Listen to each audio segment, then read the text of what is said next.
এটা নিয়ে আমি দ্বিতীয়বার আসলাম। প্রথমবারেও আমার নামে অবাঞ্ছিত মন্তব্য করেছিল, সেই জন্য এখানে ব্যাংসাল কোর্টে যারা সিনিয়র লয়ার্স আছেন, এখানে সঞ্জয় বাবু আছেন, সন্দীপ বাবু আছেন, গালিব সাহেব আছেন, আমাদের যারা আরো সিনিয়র আছেন, রাজাদারা যারা আছেন, তাদের সাথে কনসাল্ট করে আমি মামলা করেছিলাম। এখানে এসে তাকে জামিন নিতে বাধ্য করেছে, মামলা চলছে।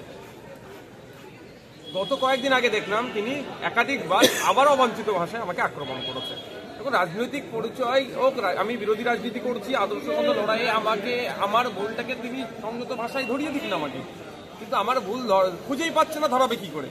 সেই জন্য তিনি বিলো দ্য বেল্ট অ্যাটাক করছেন। উনি বিলো দ্য বেল্ট অ্যাটাক করলে আমার পক্ষে তো সম্ভব নয়। আমি সেই জন্য আইনের যারা বিশেষজ্ঞ তাদের পরামর্শ নিয়ে তাকে আইনের মাধ্যমে জানতে চাইছি যে আমার সম্পর্কে যে সার্টিফিকেট উনি দিয়েছেন, সে সার্টিফিকেটের বৈধতা কত আছে কোর্ট কেসে জানান।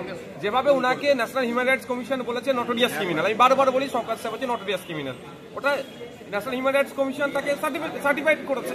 আমি বলছি আমাকে উনি যে সার্টিফিকেট দিচ্ছেন, তো তার সেই সার্টিফিকেটের প্রমাণপত্র কি আছে কোর্ট কেসে জানাতে হবে। সেই জন্য কোর্টের কাছে দ্বারস্থ হয়েছি।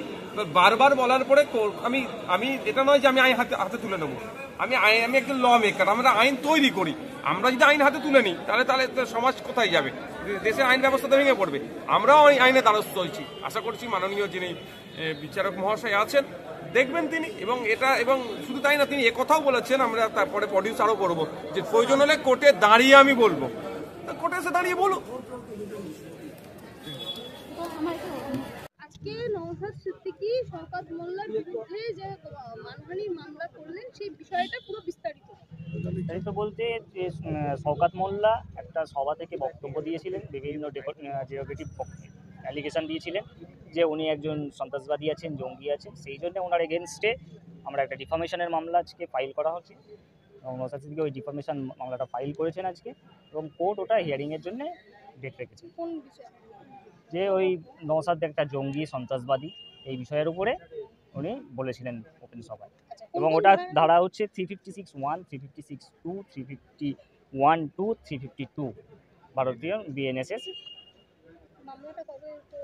মামলাটা এখন কোর্ট নিজের কাছে রেখেছেন, ওটা পরে অর্ডার করবেন এবং ডেট জানিয়ে দেবেন। এমডি নাজিমউদ্দিন সিদ্দিকী এবং আমাদের সিনিয়র স্যারেরা আছেন, সঞ্জয় গুপ্তা স্যার আছেন, গালিব দা আছেন, রাজেশ দা আছেন, সন্দীপ স্যার আছেন, সকলে মিলে মামলাটা করা আছে।